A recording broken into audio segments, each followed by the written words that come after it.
देश की आर्थिक राजधानी कहे जाने वाले शहर मुंबई से एक ऐसी खबर सामने आई जिसने देश में कोरोना के प्रति लोगों की लापरवाही को सबके सामने लाकर रख दिया।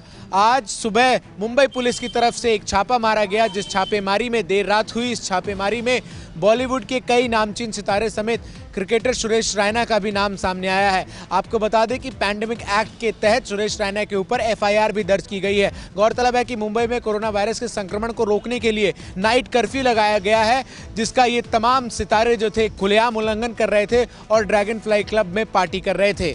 इस खबरों की माने तो इस क्लब में बॉलीवुड के कई सितारों के साथ साथ क्रिकेट की कई नामचीन हस्तियां भी शामिल थी, जिनमें सबसे बड़ा नाम सुरेश रैना का है। इसके अलावा गुरु रंधावा समेत ऋतिक रोशन की पूर्व पत्नी सुजैन खान और बादशाह भी इसमें मौजूद थे। सूत्रों के हवाले से खबर यह आ रही है कि पुलिस को देखकर बादशाह जो थे वो पिछले गेट से बाहर हो गए।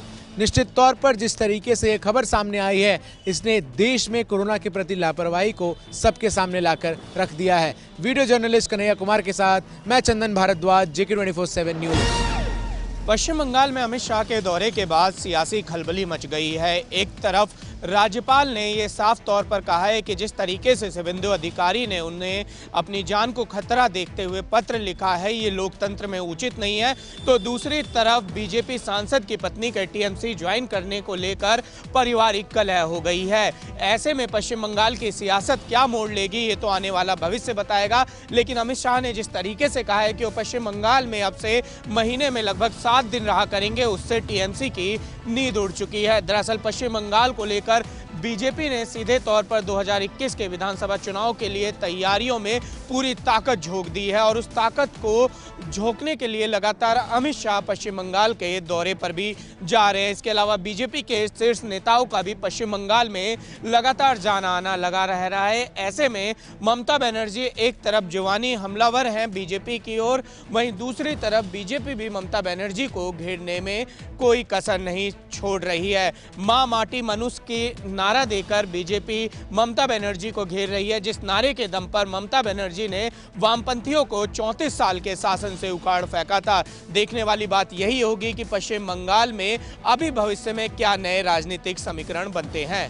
वीडियो जर्नलिस्ट कन्हैया सिंह के साथ निशांत राय, JK 24/7 न्यूज, दिल्ली। देश की राजनीति में अपने नाम की तरह ही मोती की चमक बिखेरने वाले मोतीलाल वोरा का अब अंतिम संस्कार हो गया है। अंतिम विदाई उन्हें दी जा चुकी है। पार्थिव शरीर उनका पंचतत्व में विलीन हो गया है। मोतीलाल वोरा का कल ही निधन हुआ था। 93 साल की उम्र में उन्होंने अंतिम सांस ली थी। उनका अंतिम संस्कार छत्तीसगढ़ के राय दुर्ग में हुआ, जहां कांग्रेस कार्यकर्ताओं ने उन्हें श्रद्धांजलि दी और आखिरी बार नमन किया। मोतीलाल वोरा वो सियासत का नाम है जिसने राजस्थान में जन्म लिया, लेकिन छत्तीसगढ़ में काम के जरिए अपनी पहचान बनाई और छत्तीसगढ़ में बनी पहचान उन्हें दिल्ली लेकर आई। यही वजह है कि वे कांग्रेस के तकरीबन 1.5 से भी ज़्यादा दशक तक कोषाध्यक्ष रहे। पिछले साल ही उन्होंने उम्र का हवाला देते हुए कोषाध्यक्ष पद से इस्तीफा दिया था, लेकिन वो सच्चे कांग्रेसी रहे। यही वजह है कि उनके जाने के बाद कांग्रेस कार्यकर्ताओं में गम का माहौल है। सोनिया गांधी, राहुल गांधी, कई राज्यों के मुख्यमंत्री जिसमें कमलनाथ और CM अशोक गहलोत भी शामिल हैं, उन्होंने उनको श्रद्धांजलि दी। आपको बता दें कि मोतीलाल वोरा का कल निधन हुआ था। निधन ऐसे वक्त में हुआ जब उन्होंने एक दिन पहले ही अपना जन्मदिन मनाया था।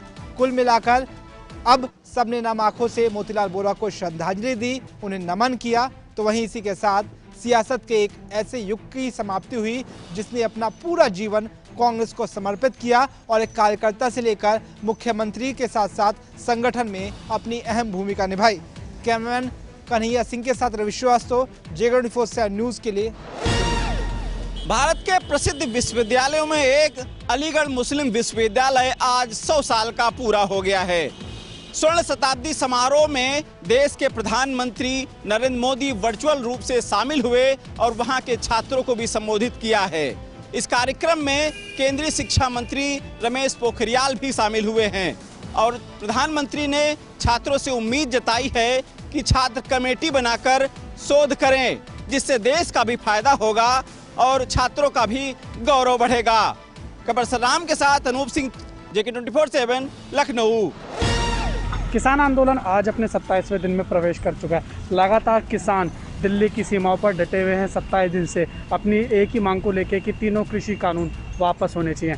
लेकिन वही हम बात करें सरकार की, तो सरकार अभी भी कोशिश कर रही है कि किसी तरीके से किसानों को समझाया जा सके, लेकिन बहरहाल अभी तक कोई नतीजा नहीं देखने को मिला है। वहीं हम बात करें किसान नेताओं की, तो अलग अलग रणनीतियाँ बना रहे हैं। अभी हमने हाल ही में देखा था कि कल जैसे किसान नेताओं ने अपनी भूख हड़ताल के लिए कहा था, क्रमिक भूख हड़ताल, जिसमें लगातार 11 किसान रोज़ निरंतर हड़ताल करते रहेंगे। वहीं 27 दिसंबर को ताली और थाली बजाकर प्रधानमंत्री नरेंद्र मोदी की मन की बात को भी वो नहीं सुनेंगे।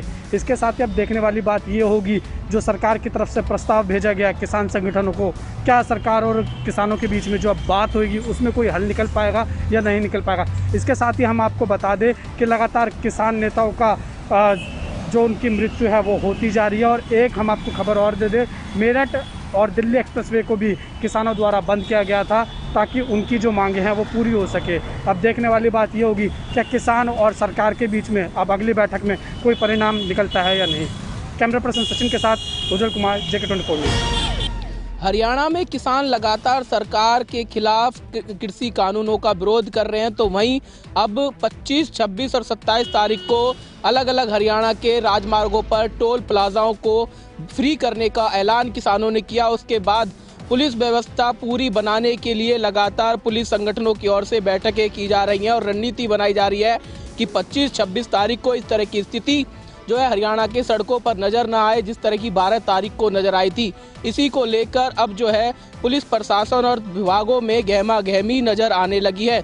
तो वहीं पलवल में पिछले लंबे समय से डटे हुए किसानों को भी लगातार जो है सर्दी की मार झेलनी पड़ रही है। किसानों का कहना है कि उनके पास अब खाने का जो है पर्याप्त साधन नहीं है और वो लोगों से लगातार अपील कर रहे हैं कि वो लोग उनकी सहायता के लिए वहां पहुंचे और उनको भोजन पानी की व्यवस्था कराएं। सहयोगी राकेश के साथ संदीप गोयल, JK24 न्यूज़, फरीदाबाद।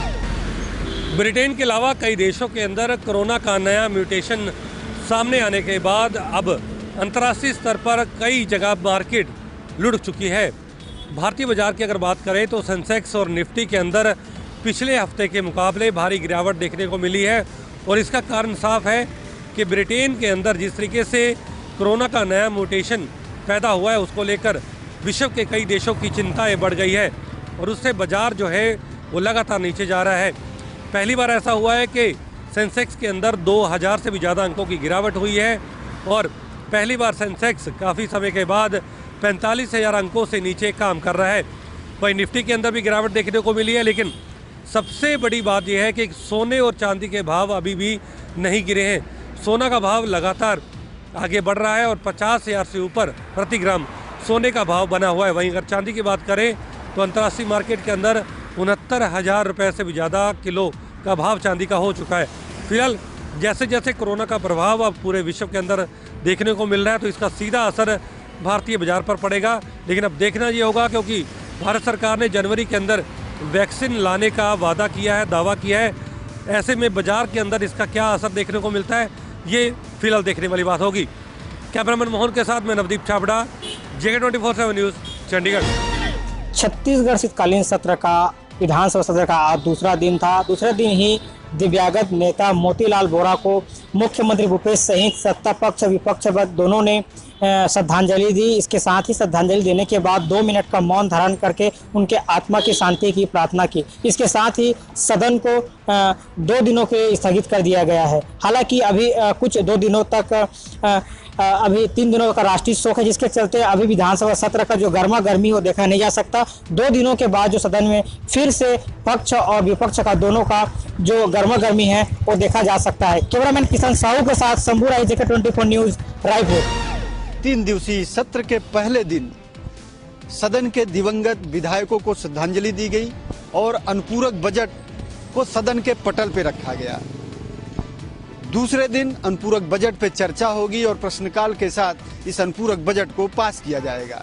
हालांकि विपक्ष ने पहले दिन सदन में जाने से परहेज किया और बेरोजगारी के मुद्दे पे विधानसभा भवन के बाहर एक जबरदस्त विरोध प्रदर्शन किया। दूसरे दिन सरकार का पूरा फोकस है कि जो अनुपूरक बजट है उसे बिना किसी बाधा के पास करा दिया जाए और प्रश्नकाल के माध्यम से प्रदेश में जो समस्याएं हैं उसको विपक्ष उठाने की फिराक में है। देखने वाली बात यह होगी कि दूसरे दिन सदन में किस तरह से जो विपक्षी पार्टी है कांग्रेस जनहित के मुद्दे को उठाती है। हालांकि उत्तराखंड में कड़ाके की ठंडी पड़ रही है, लेकिन विधानसभा सत्र के चलते यहाँ की सियासत में काफी गर्माहट महसूस की जा रही है।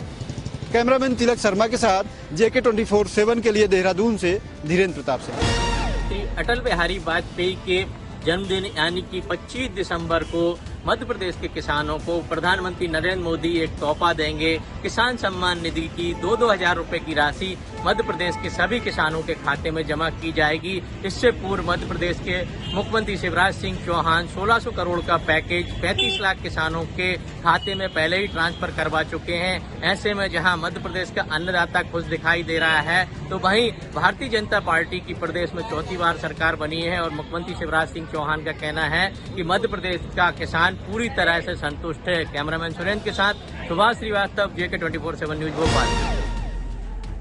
दुनिया भर में कोविड-19 पैंडेमिक जारी है और वादी कश्मीर में भी आए रोज केसेस तो दिखाई दे रहे हैं, मगर साथ ही साथ अगर बात करें जिला कलान की दस्तक से भी काफी ज्यादा खौफनाक मंजर कोविड का हो चुका है। जिस तरीके से मेडिकल अथॉरिटीज ने पहले से ही कहा था कि काफी प्रिकॉशंस लेने हैं, और अब खासतौर पर जबकि चिलाई कलान शुरू हो चुका है, ठंड का असर काफी ज्यादा है और उसके साथ साथ कोहरा या फिर कह सकते हैं कि बहुत ज्यादा, जी हाँ, आइस फ्रोजन जो है एटमॉस्फेयर दिखाई देने लगा है, जिसकी वजह से बीमारों को भी काफी परेशानी है। क्योंकि सबसे बड़ी परेशानी यहाँ पर बिजली की कटौती है और बिजली की कटौती होने की वजह से वेंटिलेटर्स, ऑक्सीजन सिलेंडर्स का भी मार लगातार दिखाई दे रहा है, जबकि वो कई आवर्स तक बंद रहते हैं। और खासतौर पर अगर देखा जाए वाटर बॉडीज में भी काफी ज्यादा इस वक्त किल्लतें दिखाई दे रही है, क्योंकि फ्रोजन आइसिकल्स या अगर देखा जाए मैक्सिमम जो सुबह सुबह बर्फ जमी होती है, जिसकी वजह से नल के या मैक्सिमम जितने भी सारे टैप्स हैं, जितनी भी टंकियां हैं, वो जाम पड़ी रहती है, जिसकी वजह से लोगों को पानी की दिक्कत आ रही है। और इसके साथ साथ अगर वाटर बॉडीज के भी मैनेजमेंट को लेकर बात करें, चाहे यूईडी हो या म्युनिसिपैलिटी हुकाम,